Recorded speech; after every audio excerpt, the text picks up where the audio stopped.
Hi everybody, I'm Julie and this is a Modular Me pattern system video. Today I'm going to be showing you how to do a stitch called understitching. So what I've simulated for you here is perhaps it could be a nice boat neckline, a nice wide curve. It could be an armhole. You can understitch on flat edges as well. It doesn't need to be a curve, but it's a stitch that's designed to hold this second piece of fabric, usually a facing, to help secure it to the inside so it doesn't bubble out.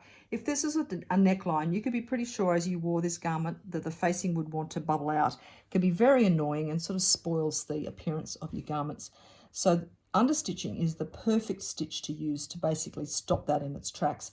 And the way it's done, let me show you, is you are going to put the seam allowance towards the facing, folded away from the main body, and you're going to stitch probably about 1 or 1.5 millimeters away from the edge of the material. So let me show you how that's done. I'm just going to flip to the other end because I feel more comfortable sewing that way. So we're going to pop that into the machine, and you can see if we look at it underneath here, we've got the facing with the seam allowance folded towards it, and here is the main part of your project. You're not stitching on your project, you're stitching on the facing through all the layers. So I'm just going to start off, and I usually use my fingers to pull that seam apart because you want to make sure the seam's really nice and open as you work your way across there. And keep double checking that the seam allowance is rolled out the right way. It's got to go out to the right. Sometimes it'll just want to flop back. So just double check it. Don't just stitch the whole way across without checking, because you'll find, you know, there might be some little bits of it that have misbehaved. Scoot across there. Just keep double checking.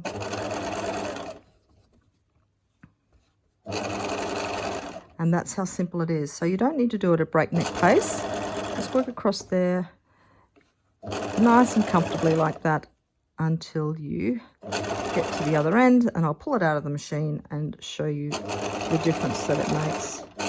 This is a row of stitching that doesn't get seen in most circumstances. It's going to sit inside your project. But see how already that is behaving differently. So you can see that the understitching is on the facing, it's not on the body of your garment. And when you fold this to the inside and give it a beautiful press, it will behave in a completely different manner. So that's how you understitch. Really, really quite simple, quite straightforward. Have fun with it.